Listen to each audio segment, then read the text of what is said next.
大部分遊客都唔知道澳門真正嘅手信。手信網上大把啦，冰箱貼、鎖匙扣。作為一個真正嘅澳門手信，至少要滿足3點：第一，一定要有澳門嘅歷史文化元素；第二，一定要有自己嘅原創設計理念；第三，一定要符合大眾審美同埋有實用價值。咁麻煩㗎，求其喺網上面買個我在澳門很想你，咁咪 OK 咯。你唔夠心啊？唔係，你份人一啲深度都冇。買手信俾自己中意嘅人，點可以咁求其㗎？今日就介紹一個我非常中意嘅，真正由澳門本地人設計嘅手信品牌。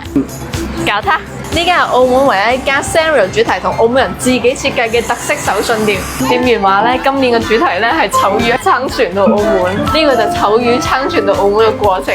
一共有8款杯碟，佢有澳門人自己設計，又有澳門嘅歷史文化，仲有 Sanrio 嘅 IP。如果你個人中意啲不確定性嘅嘢咧，你仲可以玩下嗰啲盲盒，抽唔到自己中意嘅嘢，嗰種不確定性嘅感覺真係好爽。成盒一齊買，我就唔信抽唔中。盲盒冰箱貼竟然可以合併成個澳門大三巴。呢個先係盲盒嘅最高境界。聽講呢個環保袋超受歡迎，你買咗佢之後咧，你就會不由自主更加環保。呢度有好多澳門葡式花磚嘅產品，呢個花磚啊係自己畫㗎，你仲可以改咗佢上面嘅 logo 送俾外地嘅朋友。佢係澳門人自己設計，又有澳門歷史文化元素，重點係咩啊？重點係唔貴啊嘛！葡式花磚嘅手袋喎，自己設計嘅，好靚咯！哇，仲有個 mini 版本喎，佢哋自己設計嘅絲巾啊，真絲嚟㗎，每一年都有新嘅 IP 或者主題，賣完就絕版噶咯，好珍貴噶。Sanrio 嘅 IP， 澳門嘅元素完美結合。你睇下個卡包，又有澳門歷史文化，又有 Sanrio 元素，又有實用性，